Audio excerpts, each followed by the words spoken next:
আসসালামু আলাইকুম everyone, welcome back to Naima's lifestyle.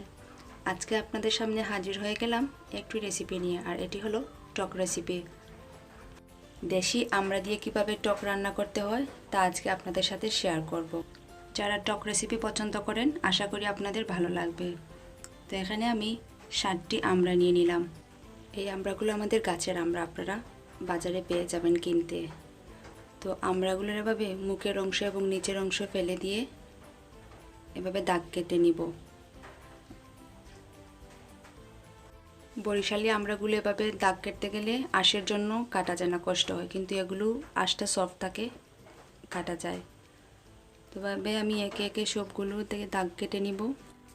দাগ কাটার আগে বা পরে এগুলোকে নাইফের সাহায্যে উপরের পাতলা স্কিনটা সরিয়ে নিব।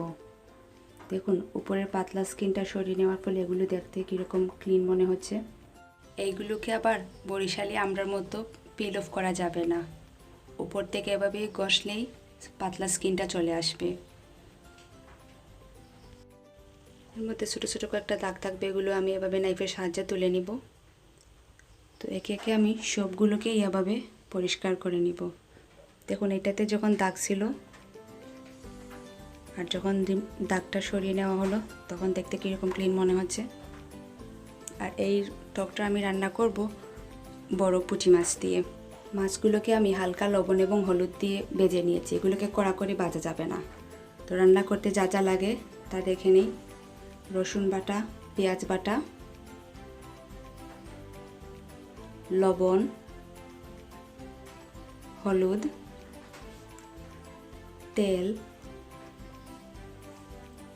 ভেজে রাখা মাছ, আর আজকের রেসিপির মেন ইনগ্রিডিয়েন্টস আমড়া, আর লাগবে সামান্য মরিচের গুঁড়ো। তো চুলায় কড়াই বসিয়ে দিয়ে তার মধ্যে আমি পরিমাণ মতো তেল দিয়ে দিলাম। টক রান্নায় তেলটা কম দিতে হয়। তেল গরম হয়ে এর মধ্যে দিয়ে দিলাম আমি রসুন বাটা। রসুন বাটাটাকে ভালোভাবে ভেজে নিব। ভাজা হয়ে গেলে এর মধ্যে দিয়ে দিব আমি পরিমাণ মতো হলুদের গুঁড়ো। হলুদটাকে রসুনের সাথে ভালোভাবে ভেজে নিব। ভেজে নেওয়া হয়ে গেলে এর মধ্যে দিয়ে দিব 1 টেবিল স্পুন পেঁয়াজ বাটা। আমি সাধারণত সব বাটা মশলা দিয়েই রান্না করি।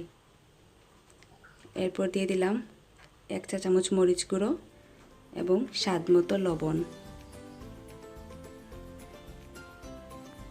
এগুলোকে ভালোভাবে মিক্স করে নিব। মিক্স করা হয়ে গেলে সামান্য পানি দিয়ে এই মশলাটাকে একটু ভেজে নিব। মশলাটা ভাজা হয়ে গেলে এর মধ্যে ভেজে রাখা মাছগুলো দিয়ে দিব। মাছ দিয়ে হালকা উল্টে পাল্টে দিব, অতিরিক্ত ভাজা যাবে না, মাছগুলো ভেঙে যাবে। তারপর আমি দিয়ে দিব আমড়াগুলো। আমড়া দেওয়া হয়ে গেলে এগুলোকে নাড়াচাড়া না করেই ঢেকে রেখে দিব কিছু সময়ের জন্য, যাতে এই পানিটা শুকিয়ে যায়। তো পানিটা শুকিয়ে গেল, এখন আমি ঝোলের জন্য অ্যাড করব এর মধ্যে 2 কাপ পানি। আপনারা চাইলে এর থেকে বাড়িয়ে বা কমিয়েও পানি দিতে পারেন। আলতো হাতে নেড়ে দিব, তারপর আবার ঢেকে দিব। এর যতক্ষণের মধ্যে বলক এসে যাবে। তো আমার টক রান্নাটা হয়ে গেছে। আপনারা চাইলে এর মধ্যে ঝোল বাড়িয়ে দিতে পারেন অথবা কমিয়ে দিতে পারেন, আপনাদের উপরে ডিপেন্ড করবে। এই পর্যায়ে আমি এর মধ্যে অ্যাড করব কিছু ধনেপাতা কুচি।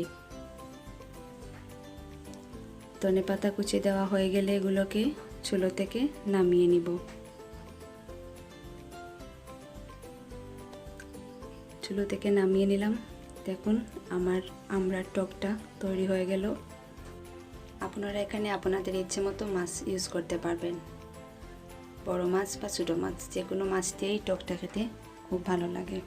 যারা এখনও আমার চ্যানেলটি সাবস্ক্রাইব করেননি, সাবস্ক্রাইব করে নেবেন এবং লাইক, কমেন্ট এবং শেয়ার করে সাথে থাকবেন। পাশে থাকা বেল আইকনটি প্রেস করে নেবেন যাতে নতুন ভিডিও দেওয়ার সাথে সাথেই পেয়ে যান। ভালো থাকবেন সবাই, দেখা হবে নতুন ভিডিও নিয়ে। আল্লাহ হাফিজ।